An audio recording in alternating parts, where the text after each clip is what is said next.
Welcome to the coach's meeting. That's the coach. I'm Grant Cohn. Been doing this show a long time. Look, I got a little frazzled because we were going to have a regular show and then Jed York just showed up, started talking 20 minutes. So we're going to do an instant reaction to Jed York's impromptu, unannounced, semi-informal 20-minute press conference where he was just dropping bombs. Coach, how are you? What's good, Grant? What's good, Iggy? I see you with the marble-esque sweater on. You feel me? Wearing that Levi's tie-dye, you feel me? I like that. That's real, like, West Coast of you. I'm trying to show George Kittle how to really rock a Levi's sponsorship. Like, dude, you want to find the good stuff at the store and wear that. Not the denim on denim on denim on denim with weird graffiti print on it. Actually, it was a strong move. It was strong. It was strong. You gotta respect strong. All right, so what a real strong move was? Jed York just showing up today. Showing up.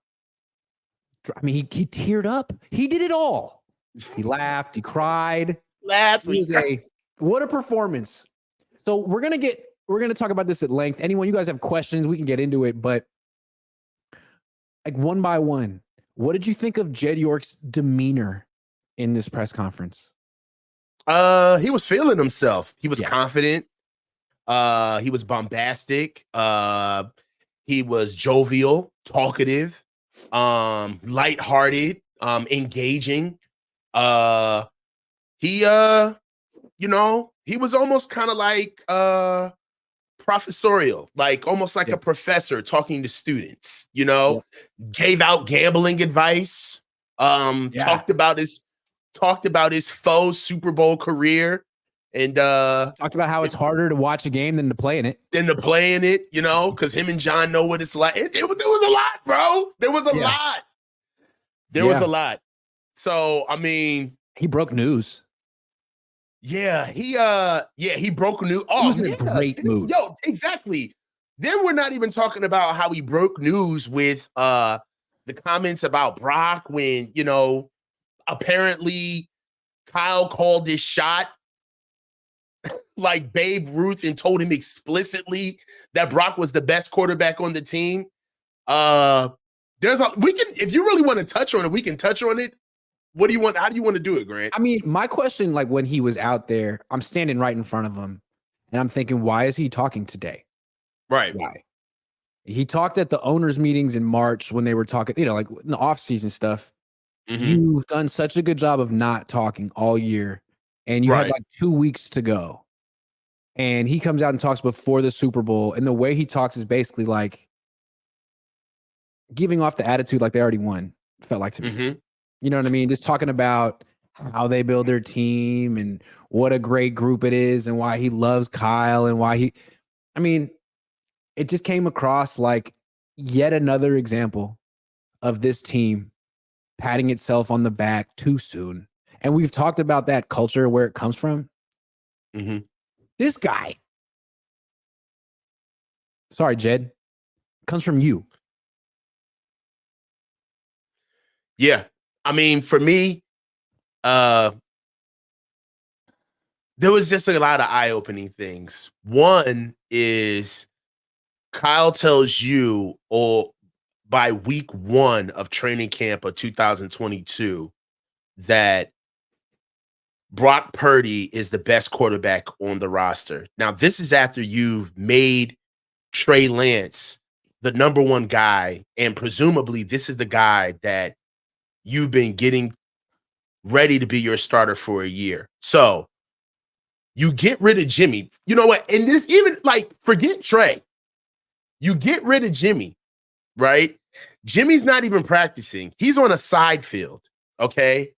And the guy that you got as the last pick in this year's draft is better than the plans that you gave up for all of the assets in that quarterback, the guaranteed money that you gave in Nate Sudfeld, and Jimmy Garoppolo, who at that time wasn't even on the team.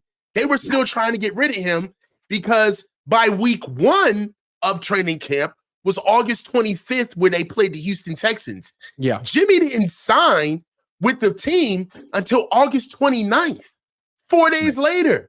Yeah. So even while you've got your best quarterback on the roster at that time as your rookie last pick, Mr. Irrelevant, you still make the decision to go and pull the trigger on the last quarterback that you've been getting rid of. Like, it's like, I would just like it if they would just accept the fact that Brock shocked them. Nobody saw it coming, and he saved their ass. Don't try to come back and try to make this look as though that there was some type of backdoor channel where everything was intentional and he was the best guy. Like, it was a little too much to sit through, to be honest. It was a little too much. You're going to stand there with a straight face 2 years after the fact and say, actually, Kyle saw it immediately with Brock Purdy. I mean, that's news to us. Kyle never said that. Jed says it. And it's like, okay. And he says it to try to, he says it with a grin, try to be like, see, you guys just don't know how on top of it we are here. Even when it seems like we don't know what we're doing, we do. So, okay, let's take the story at face value and extend the logic. You knew that Brock Purdy was the best quarterback as a rookie in training camp, and you kept him at third string. Why? So you could start the season 2 and whatever, 3 and 4? Why? Why did you do that? And if you think Brock is the best quarterback on your roster at that time, then that means that by the time Trey got hurt, you knew you still weren't starting your best option because you started Jimmy. Remember that before Jimmy went down, he broke his foot or whatever against the Dolphins. I think the day of that game, maybe the week before that game, Ian Rappaport came out and said the Niners were so pleased with Jimmy Garoppolo, they were considering extending him. The best Jimmy had ever looked. And yet they knew that Brock was the best quarterback on the team, and they were going to extend Jimmy Garoppolo. Cap. Come on, man. Cap. So stop, man. Honestly, like it's better if that story wasn't true than if it was true. Yeah. Trying to stand there two years after the fact and act like we knew. I don't know. I mean, it doesn't really matter since you got to him eventually, but it just seems so disingenuous to say that everyone knew, man. But it was our secret, and we had no urgency. Sure, it was a Super Bowl or bust year, and we just kind of felt like making our best quarterback third string because that's kind of stuff we do around here. Yeah, it's weird, man. It's weird. Also, just some other things that he said that were kind of just tilting your hand. Okay, so Wednesday, me and Ryan did a show. And as a matter of fact, me and Ryan did 2 shows back to back because we did the post game together after this game, right? After we won the NFC Championship. And I had said that winning the game, for me, the season was officially a success. That's what I had said. Now, I got tons of pushback because obviously fans want the Super Bowl. And I get that. And that's not the part of the debate that I want to get to, right? That's a whole nother side of it. So I get that. But what kind of like really kind of knocked me back is Jed said that even if they had lost the NFC Championship, this still would have been a successful season. That shocked me because the way that game started, I don't think anybody, even you, Gregis Khan, like the people in here, all of my known meat grinders who love to hang off my dangling participles, all of them would even agree that if we would have lost this Detroit game, nobody would have been feeling like the season was a success. No. Especially with the way that we struggled with Green Bay. And then for us to turn another game like that in Detroit at home for the way they opened up against us, and if we would have lost that game, nobody would have been looking at that as a successful season. I'm sorry. These are even the people who disagree with me, Trey people, Brock Purdy people, anybody can agree with that. And for the owner to say, no, I would have looked at this as a successful season if we would have lost the Detroit game. That just lets me know like where Jed stands on the side of this, man. Like, I don't see him necessarily like, yo, we got to get a Super Bowl. Like, we got to finish this. Like, I kind of would have expected to see a little bit of that from the owner. But right about now, it looks as though that he just feels really good about where they're at. And whatever happens at the Super Bowl is kind of like house money. That's what it feels. I mean, the way he talked is like, he knows that Brock Purdy's a franchise quarterback. You still don't. It's still too early. So you were a little too confident on there. You talked like you know you're going to win the Super Bowl. He didn't say it, but that was his sort of, that was the meaning of the whole press conference. Why are you talking before the Super Bowl? Oh, because you got it in the bag. Because you got the best player in the world. You got the best quarterback. You got it all. And now this is your moment to take some credit. That's what it felt like to me. You know, Jed has taken so much criticism over the years. That 3-year span where he got rid of Harbaugh and then Tom Sula, Chip Kelly, and then he just had to fall back and let John Lynch and Kyle Shanahan be the stars. And now it's looking like they may all become champions. And here this dude comes in 2 weeks too early and is like, hey, don't forget me. Don't forget that I hired these guys and they like me. And we talk. They really like me. They really and I talked like to John, me. and you know what? Kyle Shanahan likes me. Sure, I'm his boss. What's important is that he likes me. I talked to John, and you say, what really sucks about watching the games is that you can't really play, and you can't really do something about it. And, you know, really, if you can really do, like, what? What? What are you? Jed, did you ever play football at any level ever? They have done a really good job at making the rich kid feel like one of the boys. Yeah. And he just loves it, bro. He just loves it. Yeah, he's their boss, bro. But that okay. was so let's switch gears one more time. Jed York talked a lot about Kyle Shanahan, and you alluded to it. They asked him, you know, Matt Mayoko asked him, if he wins this game, he's going to be considered an all-time great coach. And if he loses this game, people are going to say he can't win the big one. That was a fair question. Yeah. Does that affect you? Like, do you think that way? And he's like, oh God, no. Absolutely. I think that's stupid. I just loved working with Kyle. And even if we had lost the NFC Championship game, that wouldn't have changed anything. I love working with Kyle. Like they have some rare working relationship that he could never attain with someone else. And when asked, like, well, what do you like about Kyle? Like, what is it about him that you like so much? And he says what everyone says about Kyle. He's so honest. He's so honest. As if the other coaches weren't? You're telling me Jim Harbaugh wasn't honest enough for you, Jed? He was too honest. He was too honest. So it's like, look, whatever. But the thing about when Jed talked, he talked for 20 minutes. I'm not calling him a liar because he has billions of dollars and I don't. But it's like, do you really believe anything he says? And it's like, what's true? What isn't? And why are you saying this stuff, man? He's honest. That's why you like him. Okay. I mean, a lot of people are honest. Jim Harbaugh was honest. That's not it. What is it? He validates him. He validates you. He makes you feel like you're one. He invites you to the dinner party with John Lynch. Yeah. Yeah. You and John Lynch, you could sit next to a Super Bowl Hall of Fame safety and talk about the anxiety of wanting to play in the game. They make him feel like, you know, like. Also, Kyle validates Jed's nepotistic arc. And so as someone who, you know, it has a similar arc, you identify with people like that. He looks at Kyle and he's like, well, Kyle had a famous dad. Kyle had all the same pushback that I had, but look, Kyle proved them all wrong, just like I have. Like, they're on the same arc. Kyle needs his Super Bowl and Jed needs his. Yeah. They're on the same arc. Yeah. So they're peas in a pod.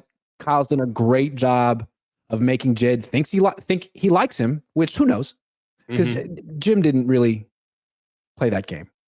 No, he didn't. And I kind of feel like Jim is Coach Harbaugh he gives off the vibe of he respects those who respect themselves. Yeah. And if you want to be in his orbit, you're going to have to come in on your own steam and you're going to have to earn your own respect to get his respect. And who you are pales in comparison to what you are.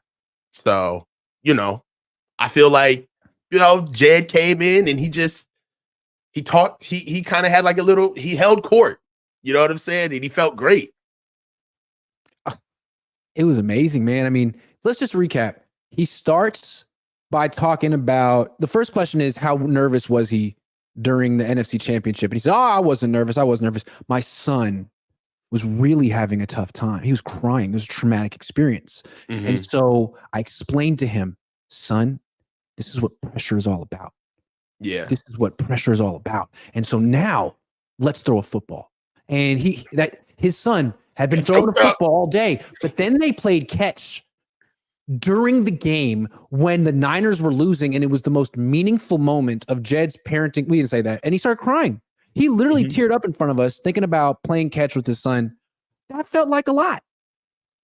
I'm not saying it wasn't genuine, but it's like, whoa, okay, like you are in Oscar mode, right? You're in Academy Award winning mode right now. So like this is going to be an award winning performance. He started off crying, and then he was breaking news.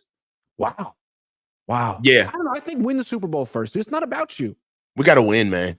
We got to win. I just, also, there were just some things about, and to be honest with you, like, I really don't care about like the interview. Right. At the end of the day, it's the owner. Like, it's his team. He can come up here and honestly, he could Jerry Jones us, to be honest. Right. He could talk whenever he wanted to. So it's not that. So it's not the fact that Jed is talking. He can do whatever he wants. But my thing is like, it was just the demeanor of the interview, the press conference. It felt like he felt really, really happy, as if we had already won. That's what it felt like, honestly. Like, that's the crux of it all. Like, he can talk. We've had a successful season, but just a couple of things. Like, he did mention like, with John Lynch, he had said, John had mentioned that, the last time that he went to the Super Bowl, when they won the NFC Championship game, they had the Super Bowl the very next week. They didn't get the bye. They had to go right into it.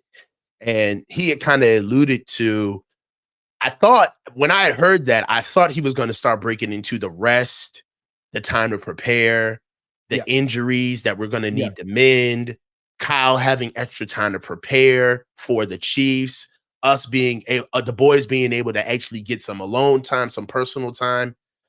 But no, he went immediately into, it sucks that you just can't soak it in. You just won the NFC Championship game, and you have to go right into the Super Bowl, and you can't really celebrate the moment. You really can't take advantage of the moment. And I'm like, take advantage of the moment. Like, and for those who take umbrage, it's like, you just got to look at all of the commentary that said. Fred Warner said in his interview today, he got asked, where's his NFC Championship ring for 2019? He acted like it was a Cracker Jack ring. Like, he was like, I don't know. He even said that when he had got it in 2019, he looked at it and said, oh, this is nice, and tossed it. Right? But you get the commentary from Jed where he's like, nah, man, we need time to kind of like pause and smell the roses to soak this in. Like, to this point, he even said further, talked about the NFC, the championship game in 2019, in the Super Bowl, and he said, dude, when you're up 10 points, you start thinking ahead. You start saying to yourself, we're going to Disney World. We're going to start setting a parade. He's like, those are the things you start thinking about. So like, dude, it's persistent. These are the things that we've talked about all the time on being able to finish, being able to be resolute and understanding the goals that we need. And all I'm saying is that we just heard it from the owner. So don't get mad that I'm like literally saying the words right back. I'm not done with Jed. I got one more. And this just occurred to me. Like what Jed York said about Christian McCaffrey was the living end. So Jed essentially came out, in my opinion, to remind everyone to give him credit. And he was asked about the Christian McCaffrey trade. Like, was it tough for you to okay the trade? All those resources. And he laughs and he's like, actually, Kyle was the one that thought it was too expensive. Yep. Kyle was the one that was like, man, that's a lot for a running back. That's too much. And Jed really stood there and was like, me and John were like, yeah, but that's the best. Yeah, he's a great. It's not too much for Christian McCaffrey. So Jed actually stood up there in front of everyone today and bragged about having more foresight on the Christian McCaffrey trade. He even said, he was like, look, Kyle, do you want us to have him or the Rams? Or the Rams. Dude. Like, he was feeling himself. Like, I'm like, okay, I'm sorry, Jed. I can't. I'm really supposed to believe that you went head to head with Kyle With Shanahan on this Kyle trade, and he and was told Kyle, no. no, we're doing the trade, He Kyle. probably said it. We're doing the trade. He probably said it and then like went behind John and was like, yeah, John, tell him. Yeah, man. To his point, how has Kyle matured throughout the years since he's been here? And he said, matured? Matured? Ha ha ha. Ah. So yeah, man, it was interesting. It was interesting. So according to Jed, Kyle was too chicken to trade for Christian McCaffrey, and Jed had to step in and be like, let me show you how a man does it or something. Let me show you how me and my Hall of Fame friend John I had these issues with Jim. I had these issues with Jim, and I had to put my foot down, Kyle. Let me show you how it goes. We're going to get CMC. And he said CMC is the best player in the world, and that Kyle didn't want him. So essentially, if the Niners win the Super Bowl, it's you got to credit Jed. Yeah, you have to. Is it not? Yeah, it was a lot, man. Kyle told him that Brock was the man before the start of Trey Lance's first rookie season and before they went and got Jimmy, and while Nate Sudfeld was still on the team. Yeah. That's clairvoyance, boy. Yeah, man. It is. It's impressive. It's impressive. It's like, here's my question with this Jed thing today. Do you think Corey Rush, the Niners PR director, good guy, walked up to the Niners CEO today and was like, Jed, I think it'd be a good idea if you talk to the media today. You think Corey's got that kind of pull, just waltz into Jed's office and be like, hey, Jed, need you. Or do you think Jed just walked downstairs and was like, I am in a great mood.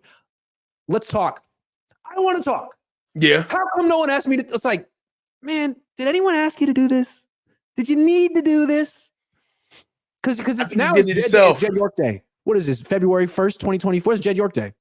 Forget anything else anyone said. Fred Warner, Nick Bosa, Kyle Shanahan. Jed spoke. The owner.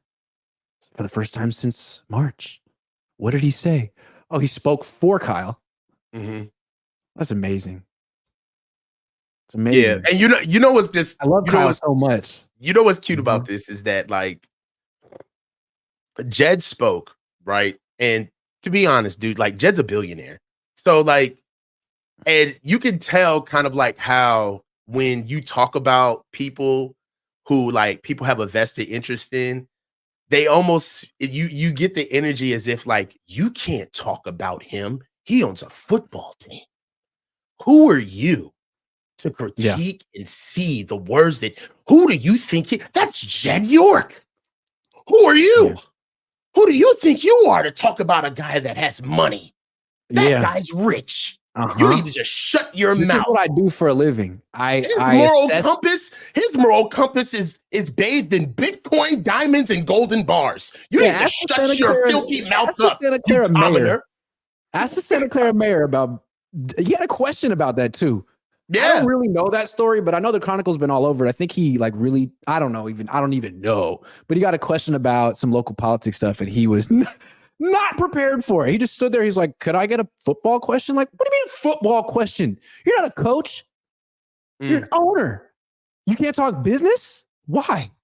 Because he wanted to talk about football. Coordinator of the team. He was standing there talking to me like, hey, on this team, we put most of our resources on defense, because Kyle, he's working so hard on offense. We don't need to yeah.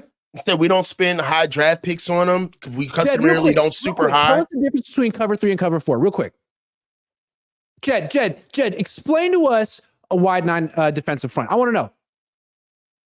He's too busy wanting to play during the games because watching is too much anxiety. You want to be able to do something about it, Grant. Split belly zone. Tell me what duo is. What are you talking about? Football philosophy. Don't do that. You don't know what we do over here. I wanted Christian McCaffrey. Man, you write checks. And apparently you tell stories. Great ones. I just feel like, hey man, what do you think Kyle Shanahan thought of what Jed said today after listening to it? You think he liked it? No. I think he was happy about that? It was real like shoulder to shoulder. Like I'll put it like this. In terms of talking about the team, I would expect Jed to talk top down because it's his team, right? I expect that. Like I expect in terms of talking about infrastructure, direction, what's happening, the pulse of where the organization is going. Like I expect all of that from Jed, and to be able to sit down and really like listen to what he has to say because that is in his wheelhouse. But this was a football conversation that Jed had, and he was talking as if he was a football guy, and it was interesting. A player and a coach and a coordinator. It was interesting. It was interesting. I guess so Kyle's done a really good job of making Jed feel like one of the guys. Yeah, almost too good of a job. He's got Jed feeling like he's a coach. Kyle does that. He does that a lot for people, right? He explains the game so well. You come away feeling like you understand too, and really you just know kind of Kyle's perspective, maybe. His players do that too. It was interesting, man. All right, let's look at inclusive. Let's check out some prop bets on BetUS. You know how Super Bowl always has those prop bets. So you could go here, get the first half props, first quarter props, second half props, exact score props, halftime show props, Kelsey and Swift props. What do you think the Kelsey and Swift props are? How many times they'll be on TV? Definitely. I want to know. Taylor Swift to win Song of the Year and Kansas City Chiefs to win Super Bowl. Yes. Taylor Swift to win Song of the Year and Travis Kelsey to score 1 touchdown. Taylor Swift to win Record of the Year and Travis. Wow. That's one of the cool things about the She's Super Bowl. She's going to do it all. She's super successful. MVP props? She gets a lot of hate, bro. She does. But there's one narrative about Taylor Swift that kind of made me understand, like, and, I get it. It's like, if she is in a relationship with him, can she not go to the games? You know what I'm saying? Like, she deserves to go. Yeah. Right? And she's not allowed to go because she knows the camera's gonna, like, that's not fair. She should exactly. She deserves to go. It's not her fault that they literally milk the hell out of her presence every time she goes. Yeah. But from like her perspective, I agree with that. Like she, you can't tell her not to go. That's like ridiculous. She can go. I don't like when sports broadcasts pan to the crowd. Like, why? I don't like it either. I'm trying to watch the game. I don't really care what anyone's reaction is in the stands. But that's not her fault either. So you go to BetUS, you check out MVP props. Mahomes plus 135, Brock Purdy plus 250. See, this is what I don't understand. The Niners are 1-point favorites, but Mahomes is supposed to be the MVP. Make up your mind. If the Niners are 1-point favorites to win the thing, then Brock Purdy should be the odds-on favorite to win the Super Bowl MVP or whatever. Well, Jed York also said in his interview, he said Christian McCaffrey is the best player in the NFL, but then he also said that Patrick Mahomes is the best player on the planet. So I don't know which one is better. I don't know. So you want to bet on any of these props? What more? This is a Niner thing, but I'm interested. Belichick, where he's going to be next year. You can bet on I don't think he's going to go anywhere, bro. Amazon, CBS, ESPN, NBC, or Fox. That is cold-blooded. So cold, man. Cold-blooded. I love stuff like that. That's what it is. He deserves it, man. Hey. Click on the link in the description, get a 125% bonus, and get your winnings within 24 hours at BetUS. All right. So enough, Jed. That's enough, Jed. We're gonna get the super chat in a minute. It's just, it's at the end of the day, it's just the guy who signs the checks. To be honest, like whatever. Really. Honestly, he said, didn't he say he has next to nothing to do with the outcome of the game? No. You have nothing to do with it. He said next to nothing, I believe. Almost nothing to do with the outcome of the game. No, you have nothing to do with the outcome of the game.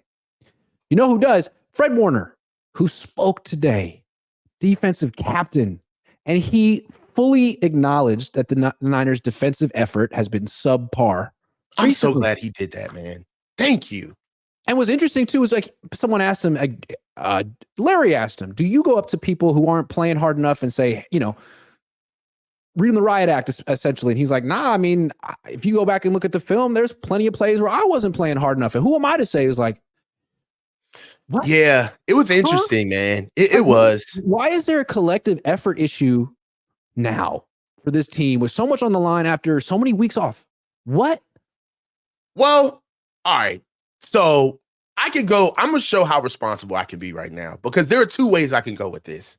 I can go one way with looking at this from like, old eyes. You're supposed to be Ray Lewis. You're supposed to be Patrick Willis. You're supposed to be the tip of the spear. You're supposed to be the head of the defense. Why aren't you, being the example? Ray Lewis never missed a tackle in his life. I really could do all of that, but that's really not the truth. The truth is that that's really not the way that most that teams are. Our team is made, right? There are some teams like that, right? I kind of feel like the Ravens are like that. Roquan Smith kind of like digs in everybody's ass when they're not doing what they're supposed to do.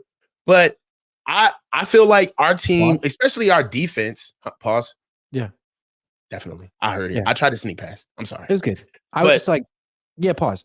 It was. Yeah, digging in. Yeah, I got you. So also, but with our defense, I feel like we're a little bit more mature. We have a lot more veterans, right? This is a defense that's been together for a long time, right? There's a core to this defense that have played together a long time, and they play more to a standard. And with the standard in which they play, I can see how they kind of like lift each other up, right? And I can understand that type of message from Fred saying, hey, I don't want to talk down or talk at anybody else kind of from like a top dog position because I myself misplays and like that can come back on me. I get that.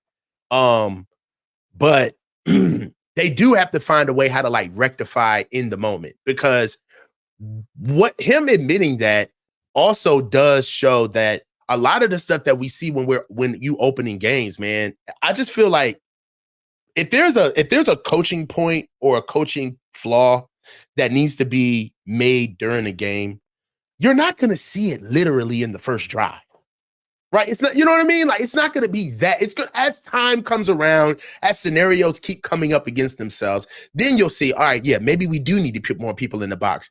But dude, 88 and out the gate, and they're gashing you for 12 yards.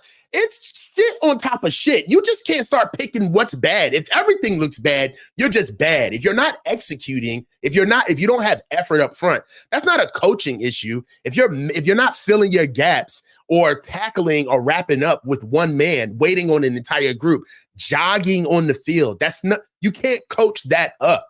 You can't coach up jogging on the field, man. You can't. Real quick. So everyone saw Chase Young because it was clear as day, him jogging across on the Jahmyr Gibbs touchdown run. I went back and watched the Jamison Williams touchdown run because Kyle Shanahan is adamant that it wasn't just D-line. You go back and watch Jamison Williams touchdown run. He goes from left to right on a reverse. Fourth play of the game or something to Sean Gibson. You watch his backside pursuit. He jogs the whole way through the play when he actually had an opportunity to make a tackle. So it's not just Chase Young. They wait on guys to make plays. They expect guys to make plays on the front side. Greenlaw was the one who missed the tackle at the end, but he was the one actually running hard while Tashawn Gibson was like jogging. Go back and watch that play. So to Kyle's point, it's not just the D-line. It's the whole defense. And what's crazy about it, last year with D'Amico, when D'Amico was at the top of his game, when people would say, what makes D'Amico so good? People say, well, I don't know, man. His defense plays with crazy effort. Like every time there's a tackle, there's 11 defenders in the frame. They're all there. They talk about that all the time. It's the same defense. Yeah, they're missing a few players, but same leaders. And all of a sudden, Fred Warner's talking about, yeah, man, it just wasn't my best effort. In the NFC Championship game. What? Yeah, man. Huh? Yeah. And really back to back. 2 weeks off. Yeah. I don't get it. Yeah. I don't get it. Yeah, I mean, it's persistent. And like, I remember when we first got Chase Young, and this is some of the stuff that like, we love to talk about what we see, you know what I'm saying? And in the moment, I'm not going to sit here and shy away from what I see just because it rubs up against a narrative, right? I'm just telling you simply what I see. And I got a lot of pushback for that Chase Young shit. When we first got here, I said like, yo, I'm not too happy about this. I don't necessarily think he's the guy that you guys think he is. Like, pump your brakes. There's a reason why he's here. His effort is a really big issue. He walks on the field. I've watched film on him, and I got all of the guys. I got all of this hate about, what are you talking about? There was even one time where like he had 2 good games, and there was like a legit conversation on who should we sign, Brandon Ayuk or Chase Young. Do you remember that? There was like legit people asking like, who should we sign? It's just like, bro, if you are doing this in the NFC Championship game, there's literally no game that can get you going. Mm-mm. That's it. Like, there's no game. Like, if you got effort issues facing certain teams, like, that's crazy to me. That's wild. Like, I don't, not have. Jed York talked about the Chase Young trade too. Yeah. And he said that's why you go get him. You trade a 3rd-round pick for a guy in an expiring deal 9 weeks into the season. That's crazy. But around here, we do that because we're going all in. And then he started telling us how to play No Limit Hold'em. It was amazing. Mm-hmm. So I don't know if you guys play poker, but I like to play poker. And you don't push all in on, Jack 6 offsuit. Like, off-suited. Let me write this down. Let me write this down. Okay. All right. Riverboat Jed. Can you imagine playing poker with a billionaire? Like, yeah, you guys got to sit there and be like, great. That was a great play. That was awesome.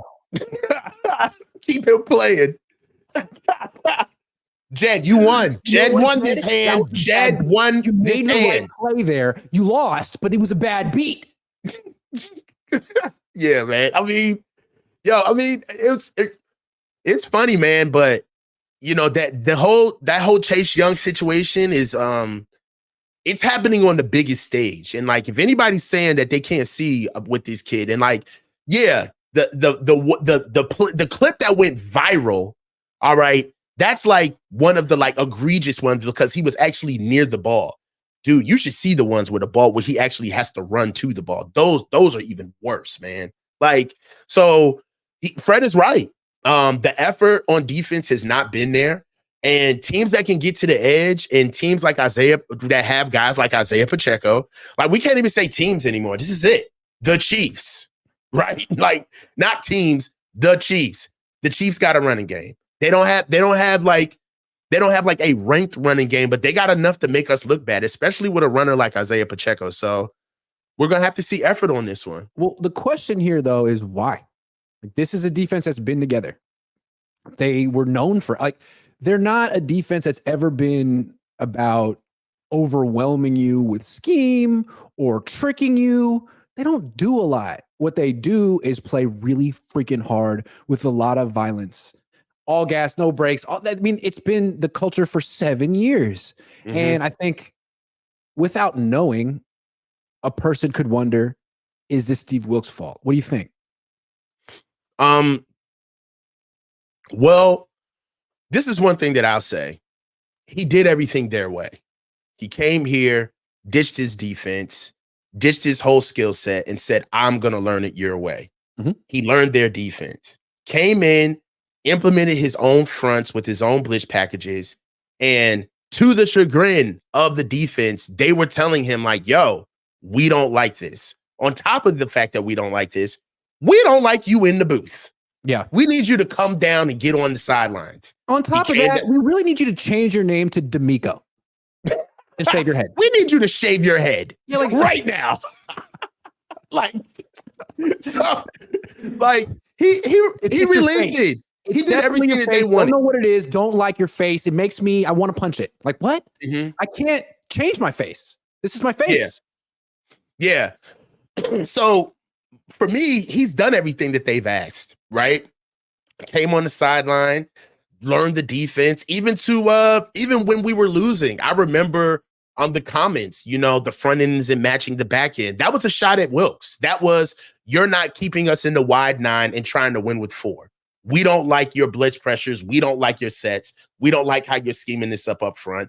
That was all trying to get Wilks to just literally go back to what they learned. And part of that, honestly, was the fact that Nick was late. He didn't learn any of this in camp. So really trying to learn something new with one of your best important players on the defensive line, only knowing how to do it his way. You don't think that he's coming in there with his old way of playing? Yeah, like, I feel like Coach Wilks has done it the way that he's been asked to do it. And I understand motivating your players. I could see if Coach Wilks was just on the sidelines and I didn't see any type of energy or pump from him, or the guys like Trevarius Ward today with Dan Campbell said to himself that Like Coach Wilkes was the reason why he was in the Pro Bowl and All Pro, and that he vehemently supports him. That's his guy. So for that, I feel like how are you going to then get to the point of being a veteran defense, telling a veteran coach like, hey, you got to do it our way. We were the #1 defense before you got here. And then turn around and say, well, the effort really hasn't been there on defense, and we need to step up our effort because it hasn't been enough. And it's kind of like, all right, well, are you guys a veteran defense or are you not?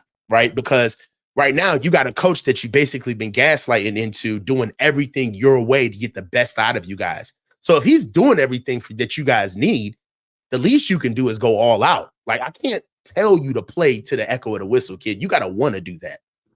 Glenn brings up an interesting point. He says Wilkes is low energy. There's nothing wrong with being low energy. Sometimes I'm low energy.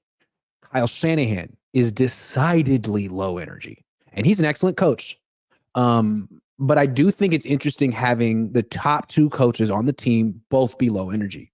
When Kyle and Saleh worked together, when Kyle and DeMeco worked together, I think part of the reason they were such good pairings is that Saleh was decidedly high energy.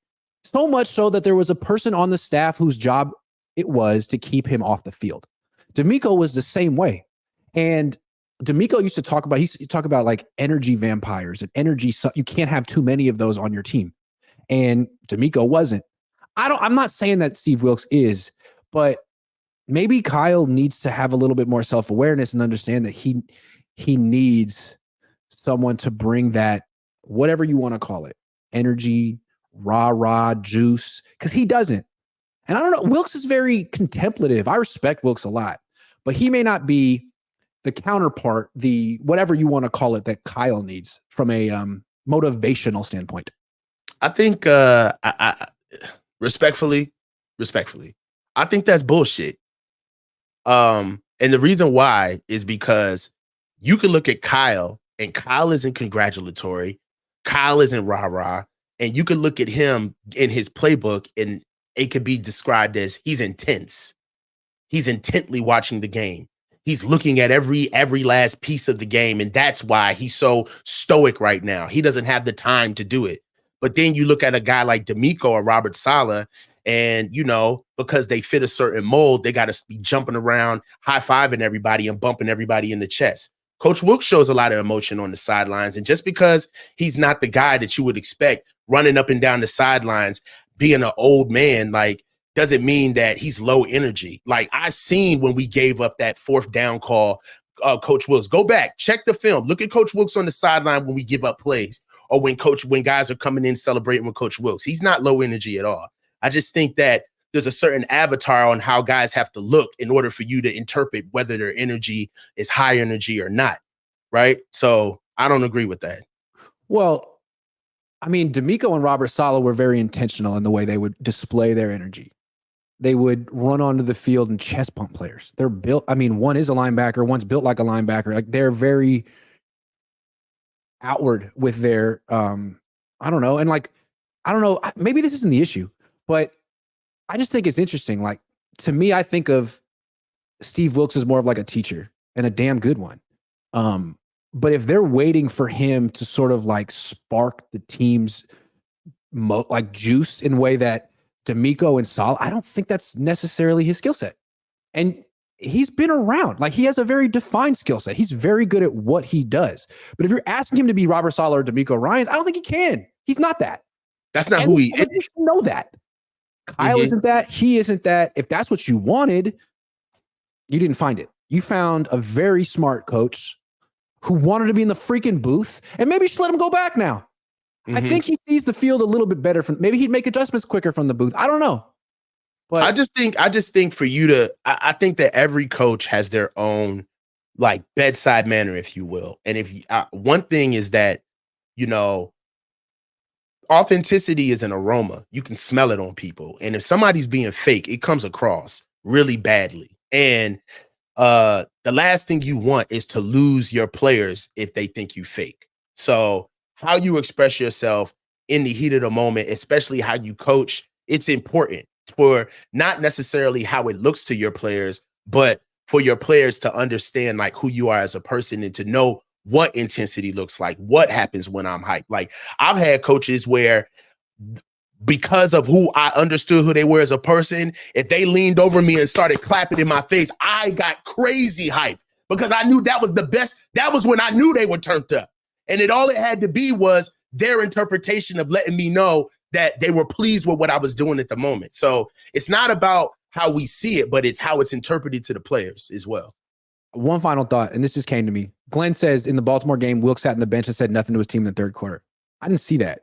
But what was I going to say? Oh, two things that define this era of the Niners under Kyle Shanahan. One, his scheme. Two, Robert Saleh and D'Amico Ryan's culture. The all gas, no brakes thing. They established that. It was Saleh and D'Amico. They were here from the beginning. They're gone now. And now you bring in an outsider and you tell him to learn to run the defense. He can learn all that stuff. But he was not there when those two guys established that particular culture. And it seems to me that now that they're both gone, teams having effort issues on defense. I'm not blaming Wilkes, but this just may be a symptom of this just might be what happens when you lose two really, really, really good coaches who were here from the beginning. Maybe. I don't know. I'm just talking. Filling time. No, I mean, I can get that. You know what I'm saying? I just, I'm not trying to blame Wilkes here because he was put in an impossible position. I'm saying that Kyle may not have really understood what Saleh and D'Amico brought and how to replace them. That's fair. That's fair. He really might, and that's fair too. Like he may not be a fit, right? Like Wilkes is really smart. Like it may come out. You know what? This team is so good with coming out with stuff after the fact. We may find out months from now that they really didn't want Wilkes and they dragged them all the way through. Like, honestly, that could come out. Like, so you never know. With Wilkes, they're always like, hey, do less. Oh, don't blitz. Just do zone coverage. Like do less. But yeah, so what you really wanted was, the yes to Kyle Shanahan's no. You wanted a guy on the sideline to be the head coach who's not the head coach. Okay, then acknowledge that.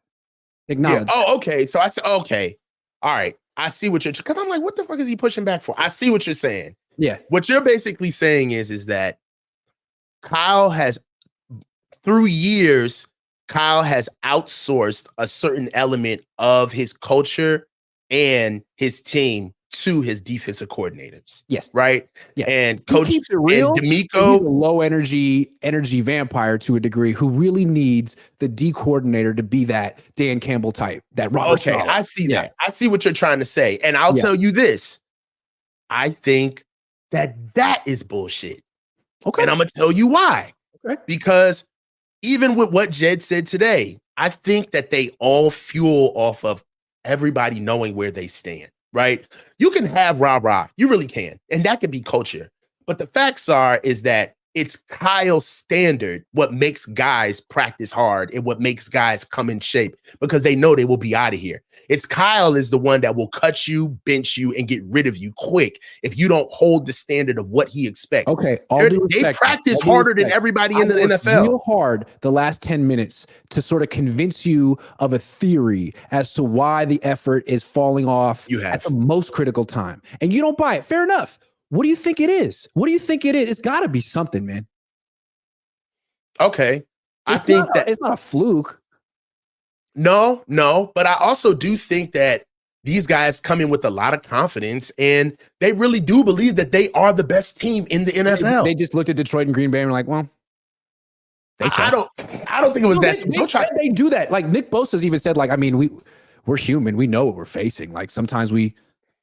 He said that? He did during the season. Like when they asked him, like, why did you lose these games? Like, well, you kind of know what you're facing. You kind of like it's hard. Trent Williams said that too. We're 5-0. We kind of think. So, well, I mean, honestly speaking, I just went through this on the last show. Is that there really wasn't nobody in the NFC this year. Like everybody's in transition or they're too young and don't have enough experience. Like outside of us, there really was no like established team in the NFC. And listen, we're not as close to the game as they are from a from literally a player perspective, like understanding what these teams truly are, right? We're kind of 10,000 feet away, honestly. Yeah. So in their perspective, it's sad to say, but there was a time where NFL players didn't care who they played. They were going to play to the tilt no matter what. But these boys, knowing how good they are and understanding the league that they're in at this moment, hey, man, it's hard to get up for some teams that we know we're just flat out better than.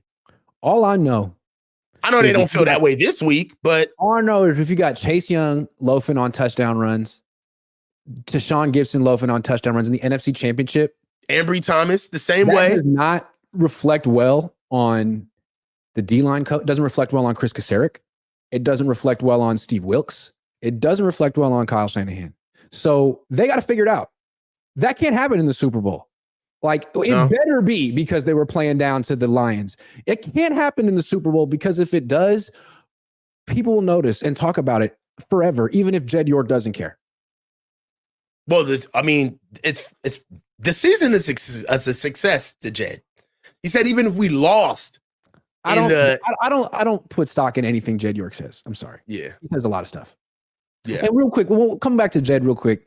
It's like, man, what do you do? Your parents own the team.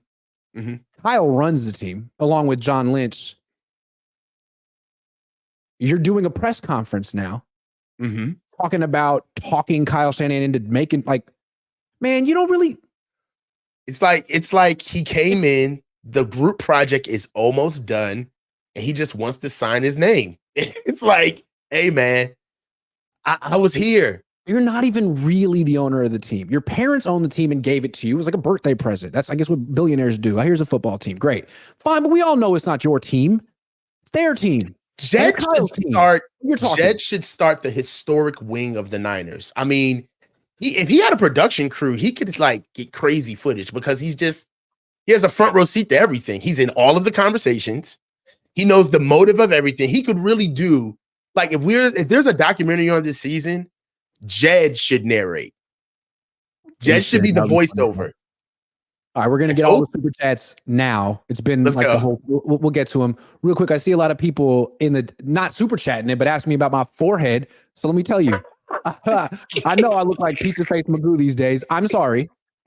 I haven't been sleeping that well. And so I wake up early and drink too much coffee, and it's a vicious cycle. I'm working on it. But if you want to call me Pizza Face, I'll take it. I'm a Pizza Face. It's all right. Yo, they brutal, man. But I love the chat, man. I love the hate, bro. Very handsome, man. I'll take it. They're brutal, bro. Sometimes, but it is what it is. You got to be game for it. You got to be game for it. What's actually happening is I just hit puberty. Just now. It happened. Yeah. 36. I've been waiting. Voice dropped a little bit, and I'm breaking out, but.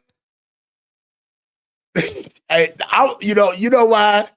You're a fucking thug for just bringing it up. You're a fucking thug, dog. Like, hey, it is what it is. It is what it is. I don't look great right now, but I still look better than 99% of the people watching this show. So that's all right. Hey, dog, that's what I'm saying. And like, bro, we are just up here talking. Like, honestly, at the end of the day, I'm ready to find out whatever happens at the end of this season. I need a break from football. Like, I feel like we've been way too obsessed with this. Needs a break from football. Yeah, like it's time to just give it a break, bro. I'm ready for the season to kind of take a break, bro. Ryan G. Hensley says Jed said champions act like champions before they're champions. You're right. It does start with Jed. He believes that. Do you guys? I don't. First of all, hold on. He says champions act like champions before they're champions. You know what that sounds like? Fake it till you make it. Champion would say. Yeah. They know what it takes. Don't tell me what champions act like. You're not one. You don't know. Tell me next week, in 2 weeks, if you win. Yeah. Yeah. Bakers act like bakers before they're bakers. You're a substitute teacher. What are you talking about? Official BNA Music 88 says, why can't Jetty Jones just shut the hell up? Hey, man. Jetty Jones, I like that. Amtodd99 says, bro, I watched an old press conference of Jed. I didn't realize bro was balding like that. But look at him now, full head of hair. Lowell really did a number on him. He doesn't have a full head of hair. Here's the thing. When you look at a billionaire like Jed York and his hair hanging on for dear life, or LeBron James, and then you watch those commercials from like Bosley Medical or Rogaine, it's like, man, I see LeBron James and his billions of dollars trying to put his hair back. It's not working. Can't do it. You can't tell me that this If a billionaire can't not. do it, it can't be done. Like even Dion's joint, I be looking at Dion's joint. Like even if he goes against a stiff wind, that joint go. Hey, yo, just let it go, baby. Let it go. Yeah, man, just get a wig like Steve Harvey. Sorry, that's what Cat Williams said. I don't have any allegiance. Official Beat Music 88 says Jed trying to get that Cabo invite. That boy thirsty. He wants that. He wants that invite. My ties. He's not just going to get the invite. He's going to pay for it. Hey, Jed, you want to come? Could you? Flav says Kyle knew Brock was the best quarterback on the roster on the same time I did. I guess he really is a genius after all. I love Flav. Andrew Bernard says, I wonder if the players would have thought the season was successful if they had lost to the Lions. Doubt it. Kyle might. Lynch definitely not. And again, thank you. Thank you. Come on. Don't stand there and tell us it all would have been good. You know it wouldn't have.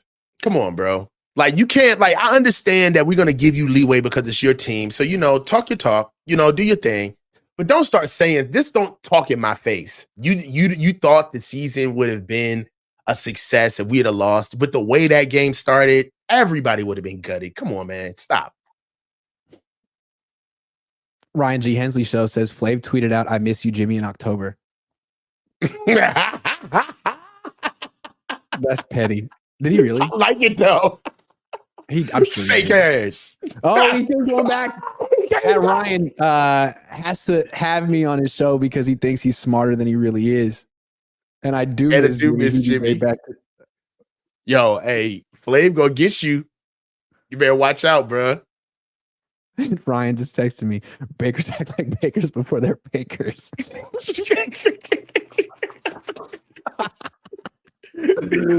Oh, Jed, man. Can you imagine going to high school with Jed? No. Oh, God. No. That would have been went to my high school. I can't imagine. Nah. He probably went to a high school with like 40 people in the graduating class. Yeah. You know what I'm saying? But like a K through 12 school. He probably had the flyest loafers. Dockers on deck. Come on, man. Let's not talk about the attaché. James Wells said, Corinthian leather. Who might have talked about a guy who inherited a football team and billions due to nothing more than winning the birth lottery? Who am I? Yeah. Ezio Sanchez never heard the Hunt speak in the last 6 years. Well, it's just like, you know what? Time has changed, man. Like, I grew up in an era where you made fun of like really rich people. Like you made fun of billionaires. But like now I feel like today's day and age is like everybody wants to star fuck. So it's like, he's the man. Defend him. The way I see it was the owners of the team are the parents, and they gave it over to Jed because they didn't want to live out here, talk to the media, be held accountable. They wanted to be in Ohio. Like, Jed, like you go do the press conferences. You go be out in the limelight. You're 27. You love it. You want it. I don't want it. Take it. So he did, and he was awful. And he tried to speak for the team, and he embarrassed it. Trent Baalke couldn't speak for the team. He ran off Jim Harbaugh. Now it's like, well, that's John Lynch's job. And Kyle can kind of do it too. So what do? Nothing. Yeah. Don't talk. Let John do that. Yeah. No. What he does is he talks Kyle Shanahan into making the most important trades. Good to know. Travi86 says if Trey had the season BP had, he would be MVP. Keith Murphy, the unbeaten, says it's okay for Jed to be Jerry Jones every year or so. Every year or so. Well, it's okay for him to be Jerry Jones if we win.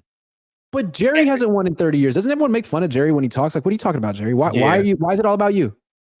Well, that's why the Cowboys will never do anything. Part of the problem with the Cowboys is that it's all about Jerry. Him and his son pick the players? Like, what? I'm sorry. The Stride of Buy says, Coach and Grant, do you gentlemen agree we need to show some more exotic looks off the wide 9? On passing downs, what about dropping 9 into zone, rushing only 2 off the edge with Kelsey double teams? I don't like rushing 2. I don't like rushing 2, and I don't like rushing the wide 9 against it. We're getting gashed in the run game with the wide 9, honestly. I don't like using the wide 9 against 2 tight end formations, man. And they're going to do that. The Chiefs are going to do that against us. They have tight end formations.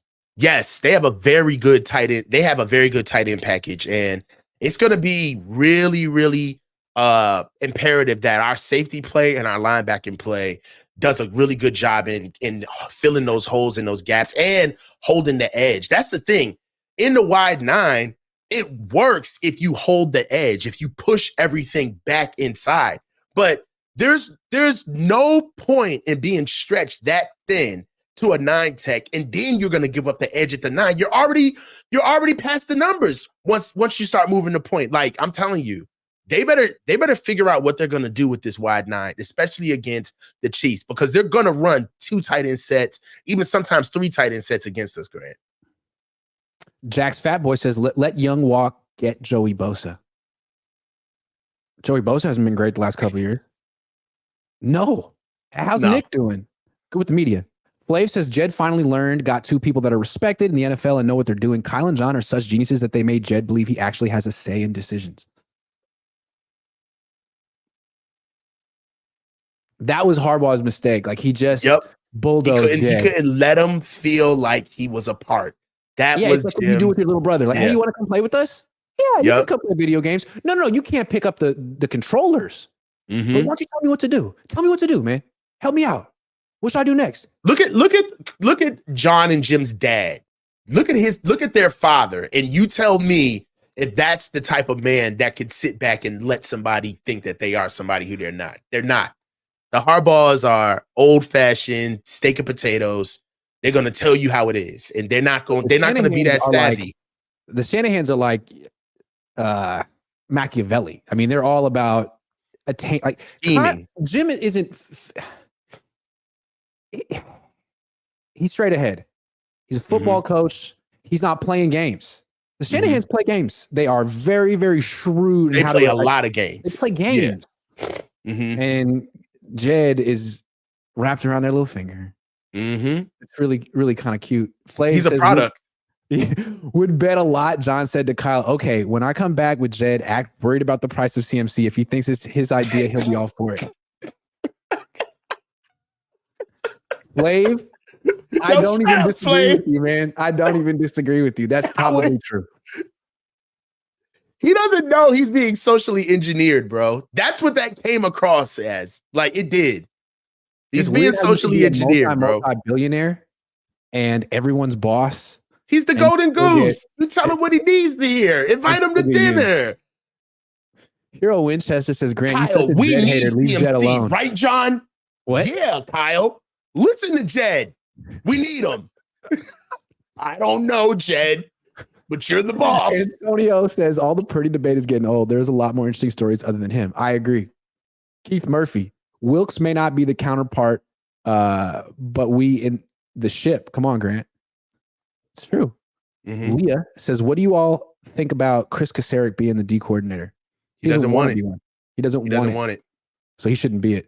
Antonio says, you are handsome, Grant. So are you, Antonio.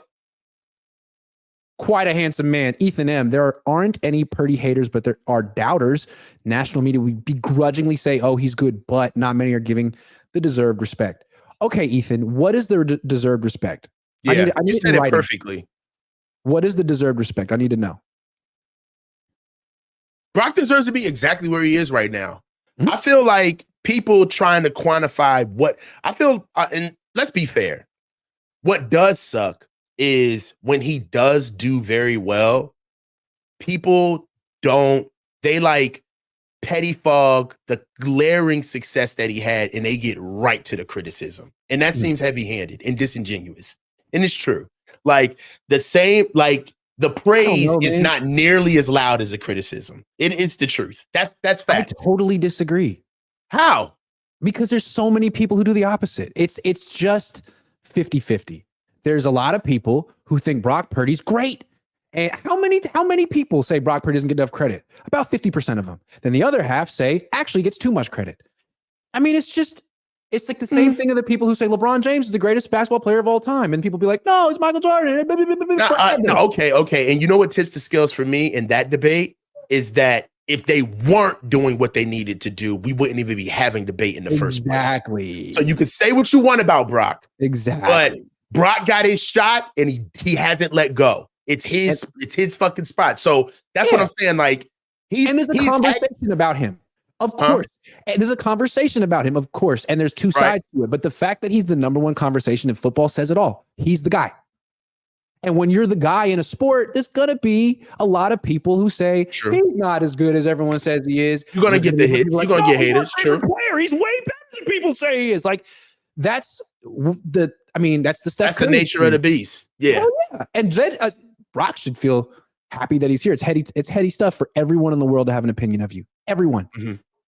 Mailman is either going to come down on, man, Brock doesn't get enough respect, or, man, I just don't know about Brock. Everyone has that opinion. I love that. I think it's pretty cool. If you don't like that, don't be the best. No one will talk about you. Sam Darnold, no one has an opinion on Sam Darnold. Well, they have an opinion. Not a strong one. I hear you. I mean, you know what I'm saying? I do feel like, I see people that, if you're going to criticize Brock, I don't have a problem with that because he's a pro football player. That's what he's there for.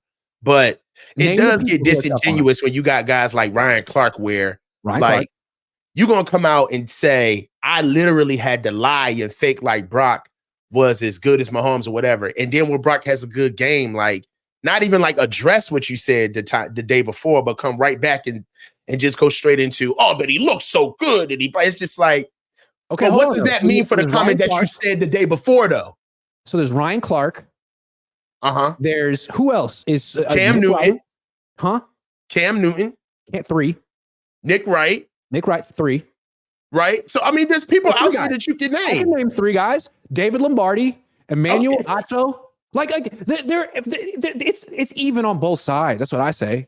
Okay. And the reason that I think there's just so many voices on both sides, they're trying to clap back. Like David's so loud on Twitter talking about the next Joe Montana that people are like, well, I gotta say something. But I don't think he's the next. But this is my thing, is that he deserves the space to be the next to be the next Brock Purdy, though. Hell yeah. You know what I'm saying? He deserves the space to be the first Brock Purdy. So I feel like that's one of the problems is that he keeps being put into a mold. And for what the NFL gives us today, this kid may be the goods. He may be the goods. Let me try to say one more time what I'm trying to say. When you're an upper echelon player in the league, a face of the league type of player, pundits are gonna need to have strong takes about you. Okay. They need to talk about you, and they need to stand out while talking about you. So they're going to go one of 2 ways. This guy is even better than people realize, or this guy is overrated. It's going to go one of those 2 ways. Yeah, you got to be on an extreme on either side. You're on one of those 2 sides, but like that's how it always goes. That's been the LeBron James discussion for 20 years. Yeah, either he can do no wrong or he's the worst ever. Actually, this guy's the greatest player of all time. Like that's Nick Wright, right? Actually, his resume isn't even appreciated enough. And then you have all these people like Skip Bayless being like, "No, dude, this dude is way overhyped. He's a product of Nike and this and that." Like, that's how it's going to be with Brock if he's the truth. Otherwise, if he fades away, people are going to stop talking about him and they'll talk about Taylor Swift. Yeah. All I'm saying is that are the top 2 storylines in football this year. True. Well, I'll say this. Look.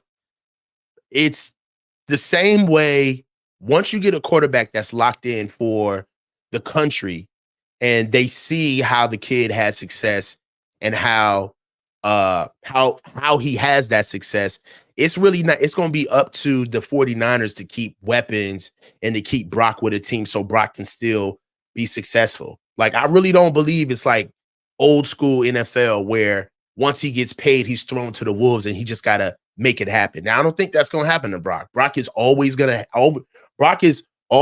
have a player. Like, to this point, I wanted to actually bring this up. I looked at the time when Jimmy Garoppolo got drafted. I mean, Jimmy Garoppolo first came in with the Niners. And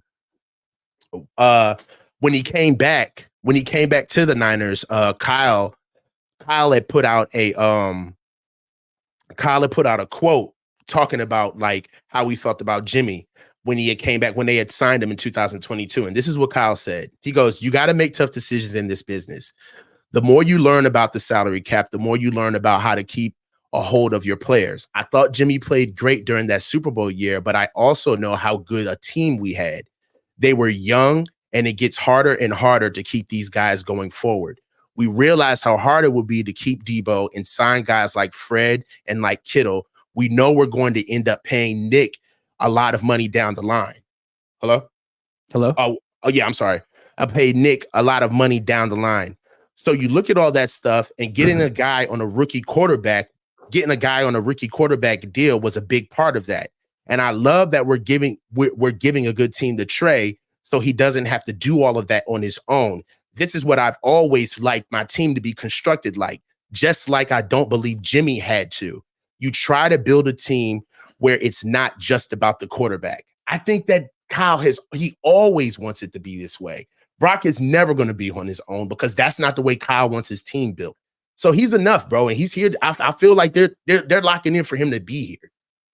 Official BNA Music 88 says Grant got close to Darnold and got mono too. I got strep throat when I was 19. That sucked. Okay. I did. I'm not saying how. Whoa. That's Fat Boy. What? Okay. Go ahead. I don't know. Freshman year UCLA. It was wild. It was wild. Jack's Fat Boy 65 says starting watching you this year, became a fan. Thank you. Appreciate you. Lobs all day says I knew Brock Purdy was the best quarterback before Kyle. I'm a real genius. Shout out live. Noe Genius says I just found out a lot of my residents are Niner fans. It's meant to be. This is the year Rodney Dangerfield, Caddyshack, the refs, Grant. Oh, thanks. All right. Ethan M. Wilkes, please start blitzing Jair or the slot cornerback. Bosa won't let him. Not allowed. Sorry. 4-man rush team. I miss Harbaugh. I missed that Harbaugh defense though, says Martin Camacho. Hardest hitting defense we've had. Can I get a Fernando? Fernando. Just a little one. Antonio says, I with you, Grant. In this day and age, there's never a middle ground. Yeah, you got to have a strong take on an important player. I got to stand out. I have something new to say about Brock Purdy. No, you don't. Yeah. No, you don't. Niner Diner says Brock Purdy or Mike. I didn't say it. I didn't say it. I didn't say it. He thought you were about to get you. Nah. I've been around. Nope. I've been around. Check up. Check up. All right. Last one. Then we got to go. The key to the game. Nick Bosa revealed it. I love Nick Bosa before a game. I said, Nick, what's the key to defending Patrick Mahomes? He's like, keep him in the pocket, and then you have to play with relentless effort for 4 quarters. And Kyle Shanahan told us the key to the game is defensive line stamina.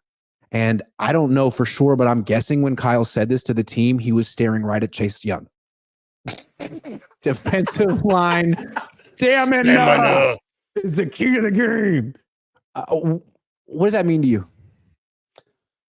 It means that the money, I mean, just like Jed talked about it today, they spend all of their high money, all of their high assets on defense because Kyle is always spending too much time with the offense. So he needs his number one point of failure, which is that defensive line, to be clicking at all times. If we're not pass rushing or getting Patrick Mahomes off his spot, it's going to be a long day. And that our defensive line is going to have to wreak havoc, and it's going to have to be persistent pressure. And we're going to have to basically have a defensive line like we had last year, where we literally had waves of depth that came on and off the field and kept the pass rush going. And Nick Bosa was featured and had over 17 sacks. Like, this is the type of defensive line effort that he's talking about. And we haven't seen that all year. So I don't know where it's going to come from, but that's what he's talking about. And to be honest with you, I don't blame him, because you should be able to ask for something a notch above from guys like this, especially in the pros, for one game. You should be able to ask for that. You should be able to say, hey, guys, I need you guys to play better than you've ever played all year. And I know that that's kind of like a dub moment because it's the Super Bowl, but I saw the way you played last game, and that was the game that was the biggest game of our entire year. And I looked at the effort, and it was nowhere near to the standard of what we do on defense. Can you imagine Kyle Shanahan saying this about the 2019 team? Hey, guys, the key to this game is defensive line stamina with DeForest Buckner on the team. Like, that guy, the thing about Buckner, I don't know why the Niners were down on him, but he always gave his all on every freaking play. He has a motor. He had a motor, and and they ended up giving his money to Hargrave. Man, Buckner is such a better player than Hargrave. Sorry. Hargrave, I feel like Hargrave's been a little bit of a disappointment. He has a few sacks, but he ultimately doesn't pop. Yeah, I feel like he's a Johnny come lately, man. Matter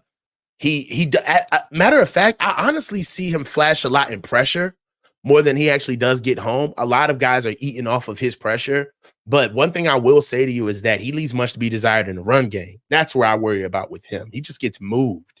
And a lot of these guys, they don't like die on their sword or fall on their shield. You know, like I come from an era in coaching points where if you're a defensive lineman and you're getting dominated on a double team, you're supposed to get lateral with the line of scrimmage and sacrifice your body, right? You need to create a natural mound right in the middle of the field or wherever because if you're still on feet, what you're doing is you're creating not only natural gaps, but you're creating holes and two-way goes for the guys behind you trying to get downhill. So you need to chop down as fast as possible so we can get vision on where we need to go. But you don't see that a lot from these guys on the interior. When they're getting dominated on double teams, they just move. They keep their feet and it's a waltz to the sideline.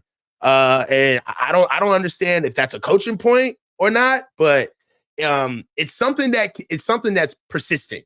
And it happened a lot during the playoffs. Well, keep in mind, remember that they played the Chiefs in the Super Bowl. And if I remember correctly, Niners were whooping that ass. Mm-hmm. I mean, Chiefs had 10 points in the beginning of the fourth quarter. I believe Mahomes threw 2 picks in that game. Am I wrong about that? They were whooping that ass. Yeah, they were dogging the Chiefs. We were dogging them. Yeah, then Mahomes had 2 picks. We were up by 10 in the fourth. But one unanswered in the fourth. Yeah, but then it seemed what happened was their D-line got tired. Obviously, their offense fell apart, but I thought their D-line got tired too. They didn't have waves of D-linemen in 2019. They had 4 guys. And all of a sudden, they weren't so dominant in the fourth quarter. They'll say got hurt, held, whatever. But you could argue that the reason they lost the Super Bowl the first time was defensive line stamina. So, yeah, it's a key, but can you just tell them to have stamina? We need you to last longer. Yo, if I could, I would. I mean, really, you can. You know, there's a lot of things you can do in 2 weeks, man. Honestly, you know what I mean? Like, if you really want to talk about stamina, like, dude, you can get your ass, put a sauna suit on, and you could kill 15 pounds. You could kill 10 pounds, honestly, in 2 weeks. You could take off 10 pounds. You could have a water diet. You can sit down and eat a lot of food. You can rehydrate, get your bloodstream up, put a lot of oxygen in your bloodstream. Like, there's things you can do to be ready, right? You can pace yourself. Like, if you needed to like really work on stamina, they could be running in the morning. Like, hey, Breakfast Club, man, we need to just go run, you know? So there's things that they could do to kind of like get their wind up.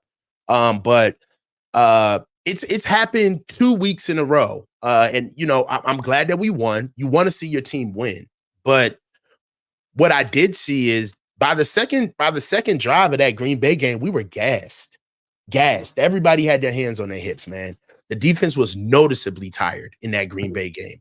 And then you could say, hey, man, 20 days off, rust, right? Then we're playing a team in Green Bay where they just played 6 days prior. You know, we're kind of coming up against a team that's kind of ready to play, right? They're ready to go. So in a way, you can kind of give them that. You know, you ran against a team that, you know, they coming off of a game 6 days earlier, but how are you not ready to go against the Lions? Right? Yeah. Like, how where's the stamina and the effort there? So Fish and Chip says Kyle Shanahan cannot come out with a flawed game plan again. No, we can't. It's got 2 weeks. Moises Rosales says, how do you handle criticism or negative feedback from viewers, and how does it affect your approach as a journalist? I put on a brave face. I turn off the stream. I put on Boy George, and I just cry. Do you really want to hurt dick? I thought you were going to give her a real answer. Do you really want this is how. This is the answer. No, boys, this is the answer because this is who he truly is. That's why he's impenetrable. He cannot be bothered. That's why. That's not true. I'm very sensitive, and I do get my feelings hurt, but not by someone I don't know. That's true. I'm sorry, if I That's know true. you and you know me and you don't like me, that could ruin my year. But if I don't know you and you think you know me and you don't like me, It's funny. thanks for We watching. share comments too. A lot Yeah. of stuff we share a lot of comments. There's some really good ones that we love to share. Yeah. So yeah, I saw you call me pizza face. I fucking saw you call me.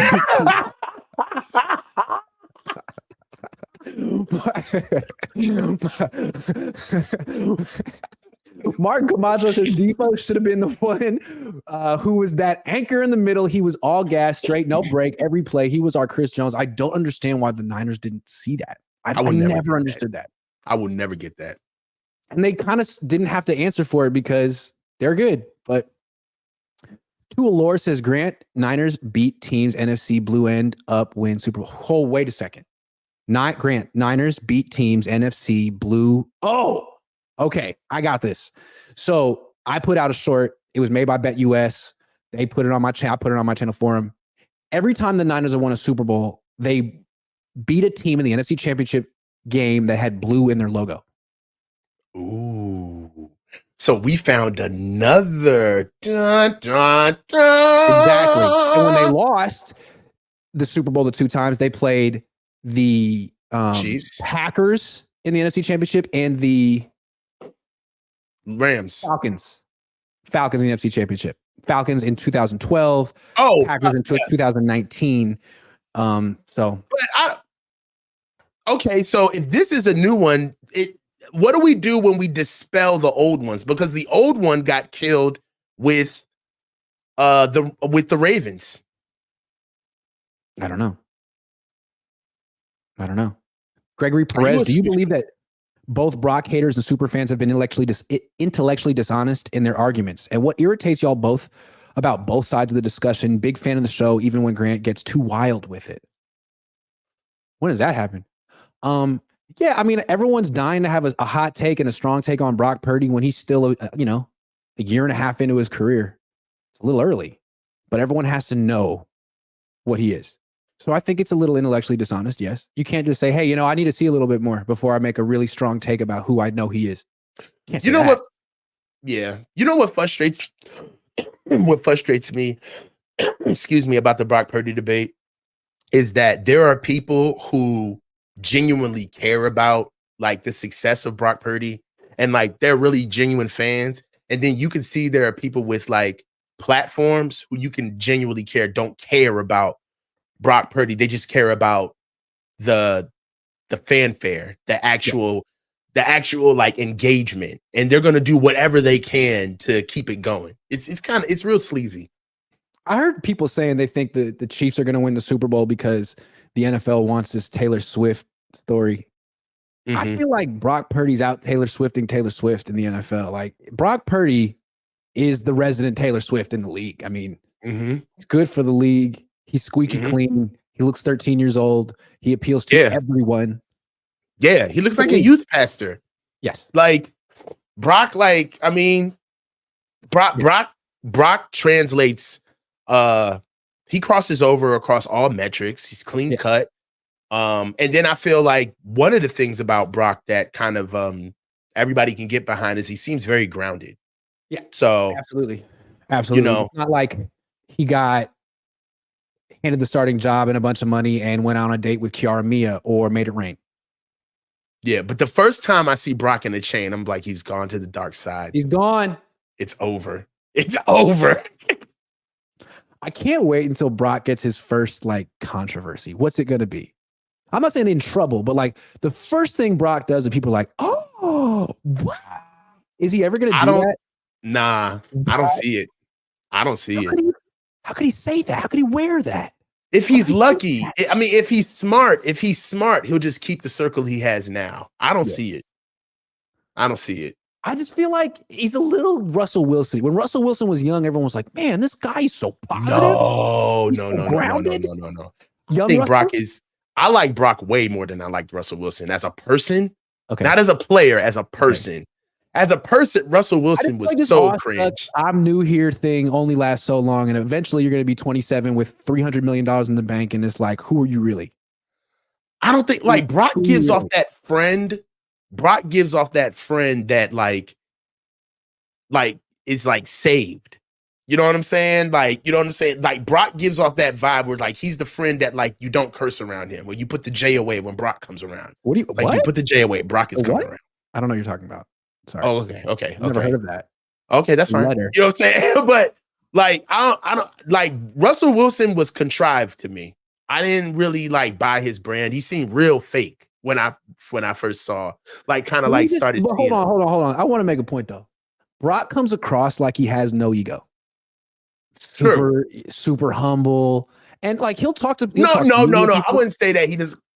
Not like he has an ego. Hell of an ego. A healthy ego. Yeah. All right. I think he got heart. I think Brock ain't no bitch. That I don't think that's like ego. I feel like he ain't no punk. That comes across. Like I've never seen a moment where I seen him scared. Where I looked at him on the field and I was like, that kid is scared to play. No, I've never seen that from Brock. He said stuff like, I'm just here to serve the Lord. And if he didn't think I needed to be a quarterback, then that's what it is. It's like, nah, dude. But that's that good old America, though. You think you're America. But you think you're a gunslinger. You think you're like a top. I like Brock a lot, but he's caught between saying what he thinks is the right thing and expressing himself. And I'm telling you, when he's 27 and he's got the money and he's been around a little bit, he's going to express himself a little bit more genuinely than he has been this aw shucks routine. Come on. Okay. You got a hell of an ego. So do I. It's okay. It's okay. Okay. We'll see. I think we may have got. I think he didn't have an ego. Like you, and he played like it. Yeah, but at the same time, I think that Brock is gonna. I want to see who he is like his own man when the team is his officially. Yeah. Then we'll see how the team is ran when Brock is the man for real.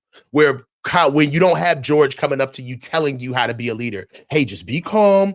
Hey, you're the man. Just speak with confidence. The boys will follow you. It's like, dude, go block. Go block. I'm good, George. Go block.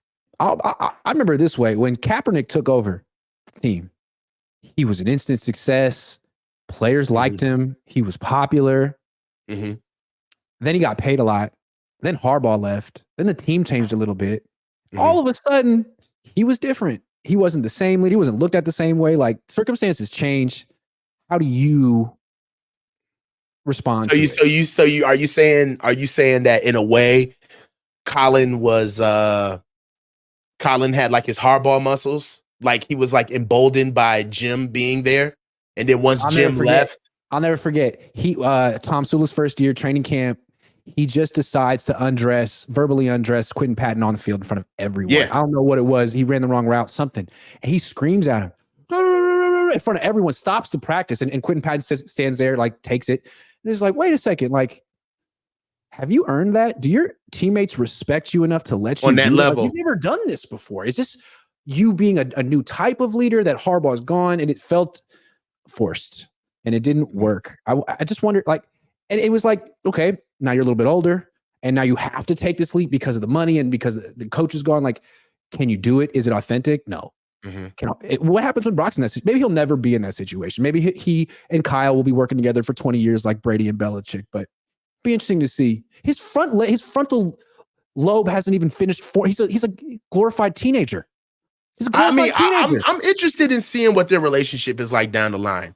I think that Brock and Kyle, I want to see how it blossoms. Really. Me too. Andrew Menard says, I'm surprised Brock stayed healthy throughout the entire season. Heaps of starting quarterbacks got injured this year. Agree. Lucky Louise. Lowell Cohn said Purdy is better than Lamar. The man knows ball. No, he didn't. He said I don't know what he said, actually. Maybe he did. I don't think he did. Colin is not as smart as Purdy. Colin was an AP student in his high school. Colin was like a 4.0 student. Colin had great recall. He could memorize a lot of stuff. I don't know if that's the thing. When people talk about the reaction, that the field vision and the reaction that Purdy has, that's not smarts. Yeah. Joe Montana had that. He's not what you would call a genius. I don't know that he was getting 4.0s in high school. It's a cognitive trait. It's something that you're able to call on and fire off that a lot of people without thinking. A lot of people don't have the synapses to be able to call on that, to fire on that. And it's not about being smart. It's literally, to be honest with you, if you really want to because this is a game, right? This is a game. If you really want to like look at like what that would call out, just go play whack-a-mole, right? And like your best guy at understanding an entire field and knowing what's going to pop up and who knows how to get those things with their body and deliver the ball. Like I'm telling you, like it's a unique knack. You have to be able to either you have it or you do not have it. You can't like coach that into somebody. You know who was the player, the person that people are saying Brock is? The aw shucks, no ego, humble guy? Trey. People pleaser. Not that confident in himself. It was Trey. Dude, Brock's the one who comes in third string and tells George to shut the hell up in the huddle. I don't think Trey would have done that. Yeah, but also too, what got exposed about Trey too is that Trey was a little spoiled. Like I feel like Trey came here and he thought he had time. I think he came here and he thought that he came here and he saw. It's two different types of kids. It's the kid that comes to the school and he comes in and says, "Oh man, I look at the stadium, look at all of our jerseys. I'm the starter. I'm going to be the guy. You know, they brought me here. They recruited me." And then you get the kid who barely came in as a walk-on and he sees the stadium and he gets nervous and says, "I'm going to go work out. I'm going to go run. Like, I know that I don't belong here until like I can get my shot." And that's the difference. That's how I see it between Brock and Trey. Fish and chips. CK got worked over by NFL D coordinators. That's ancient history. Flav says they asked Brock what he listens to, and he said he's been listening to podcasts about having a successful marriage. That dude will not get in trouble. He's like Kirk Cousins minus the acapella signing. He's 24. Let's see.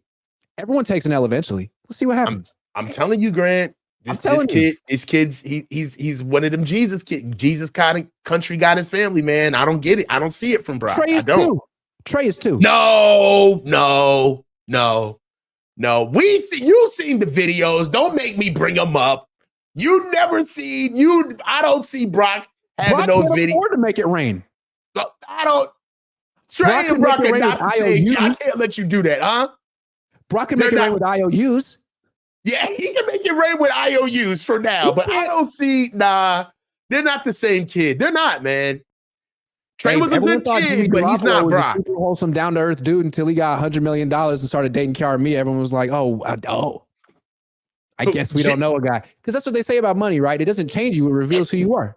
It just elevates more of who you were. Yeah. Yep. Sean says, no shade to Brock, but why was everyone mad at Cam saying Brock was the 10th best player shock value? He didn't lie, though. Yeah, I counted through. I had him at 10.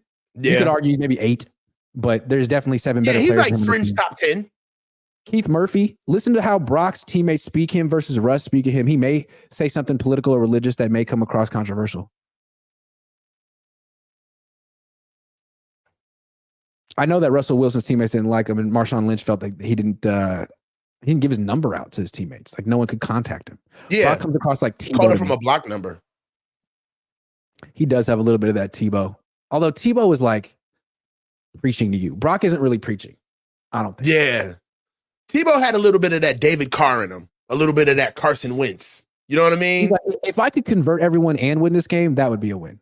Yeah. Like, look, Tim. That gorilla Jesus. Like, you gonna pray. All right, this show's going an hour and a half. Thanks for watching, Coach. Great stuff. You want to follow the coach, subscribe to his YouTube. Links in the description. Make sure you do that. His channel is phenomenal. He's excellent. This is the coach's meeting. Thank you for watching. I'll be back. Tomorrow is Friday. They have practice again. I'll be live streaming Friday, Saturday, Sunday, and then heading down to Vegas Monday morning, and then streaming from there. So this was a good one, Iggy. It was a good one. Hold on, someone at the buzzer real quick. Keith, didn't Trey go on a bender with Kittle in Vegas? Now he got dragged along. Remember that? They brought him there and tried to act like he was like a tagger along. He like just turned 21, I think. Yeah. It was so awkward. He's over there taking selfies for Instagram. I really feel like Trey took getting drafted as a way to elevate his Instagram page. Yeah.